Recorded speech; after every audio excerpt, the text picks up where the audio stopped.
Hello दोस्तों, welcome back to PharmD notes. आज हम डिस्कस करेंगे इम्पोर्टेंट टॉपिक ओ आर यानी कि ऑड्स रेशियो। ये कहाँ पे यूज़ होता है? मोस्टली केस कंट्रोल स्टडीज़ में यूज़ होता है। ये जो भी ऑड्स रेशियो है वो केस कंट्रोल स्टडीज़ में मोस्टली यूज़ होता है। तो ये बहुत इम्पोर्टेंट होने वाला है। साथ ही साथ इसके अंदर एग्जाम्पल और हम फार्मूलाज भी देखेंगे। इसको अच्छे से याद कर लीजिए आप लोग और वीडियो में बने रहिए, स्किप मत कीजिए। डेफिनेशन के साथ स्टार्ट करते हैं वीडियो को। Odds ratio compares how likely an outcome is in an exposed group versus an unexposed group. Odds ratio क्या करता है? कंपेयर करता है। क्या कंपेयर करता है? किसी एक्सपोजर से किसी आउटकम के होने के चांसेस बढ़ जाते हैं या नहीं, वो करता है। ठीक है, आउटकम जो भी आ रहा है हमें, अगर वो एक्सपोज्ड हुआ तो बढ़ेगा या कम होगा, या अनएक्सपोज्ड हुआ तो उसमें बढ़ेगा या कम होगा, ये कंपेयर करना ऑड्स रेशियो का काम है। सिंपल वर्ड्स में बोलेंगे तो ऑड्स रेशियो टेल्स अस कितना गुना ज़्यादा कम चांसेस है आउटकम के एक्सपोज ग्रुप में कंपेयर टू अनएक्सपोज्ड ग्रुप में। एग्जाम्पल ले लेंगे हम, लंग कैंसर हो रहा है, नहीं आगे वीडियो में देखेंगे हम। It is commonly used in case control studies to see if there is an association between a risk factor and an outcome. जो भी रिस्क फैक्टर है और आउटकम है, उन दोनों में एसोसिएशन कुछ है या नहीं है, वो बोलता है हमें। ये कब यूज़ करते हैं हम? वही केस कंट्रोल स्टडीज़ में यूज़ करते हैं हम, एक्सपोजर वगैरह और आउटकम में रिलेशनशिप है या नहीं वो मालूम करना है।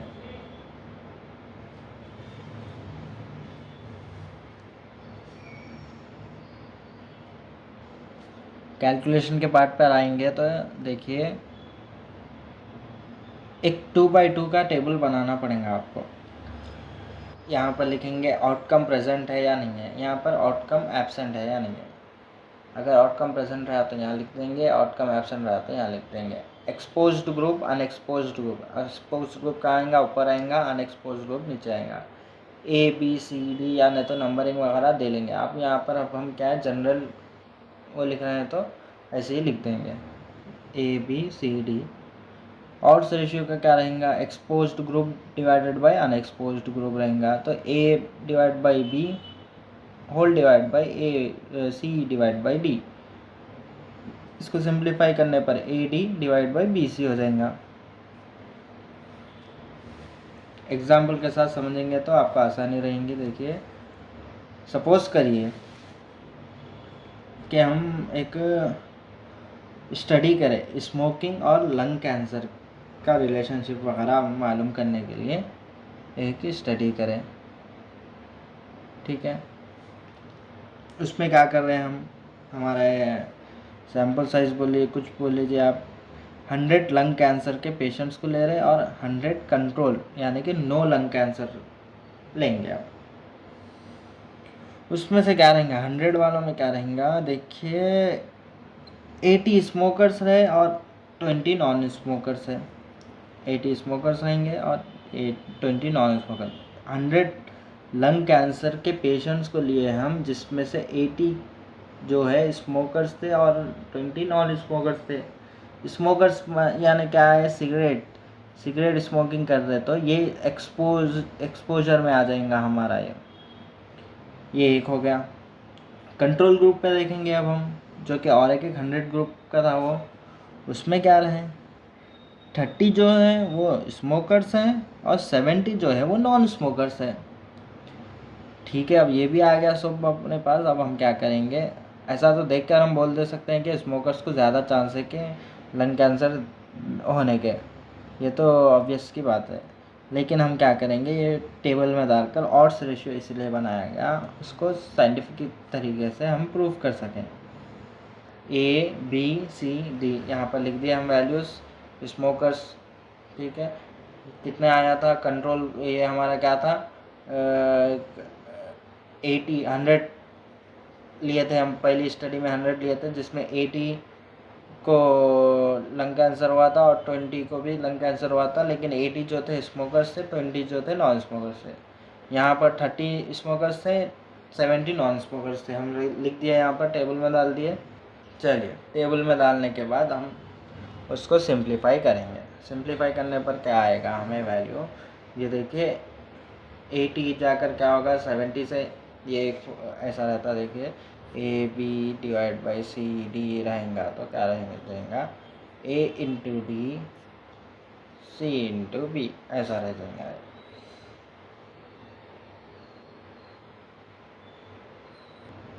तो इसको सिंप्लीफाई करने पर क्या मिला हमें, अप्रॉक्सीमेटली 9.33 आया। अब ये वैल्यू तो आ गई हमारे पास, इसका मतलब क्या है वो देखेंगे। ओ आर क्या आया, 9.33 आया।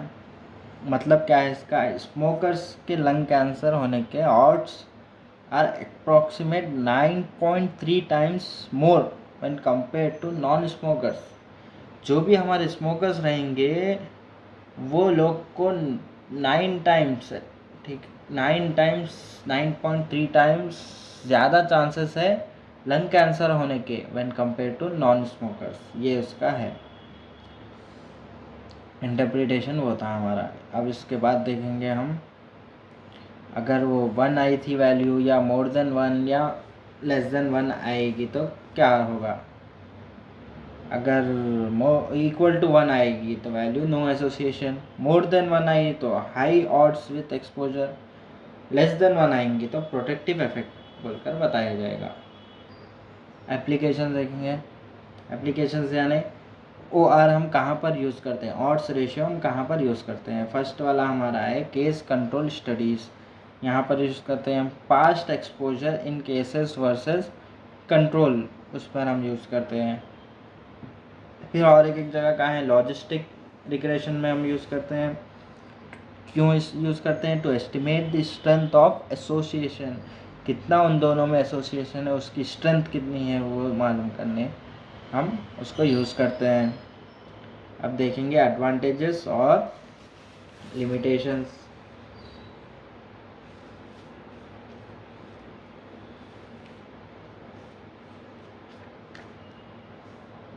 एडवांटेज में आएंगे तो देखिए ये क्या है, इजी टू कैलकुलेट है, ये इजी टू कैलकुलेट है, ईजियर है ये फॉर ऑड्स रेशियो, और यूज़फुल है व्हेन डिसीज़ क्या है रेयर रहेगा तो यूज़फुल है, और रेट्रोस्पेक्टिव स्टडी है ये, रेट्रोस्पेक्टिव स्टडी के लिए बहुत ही आसान है ये, परफेक्ट है। लिमिटेशन में आएंगे तो if outcome is common O R can overestimate the risk.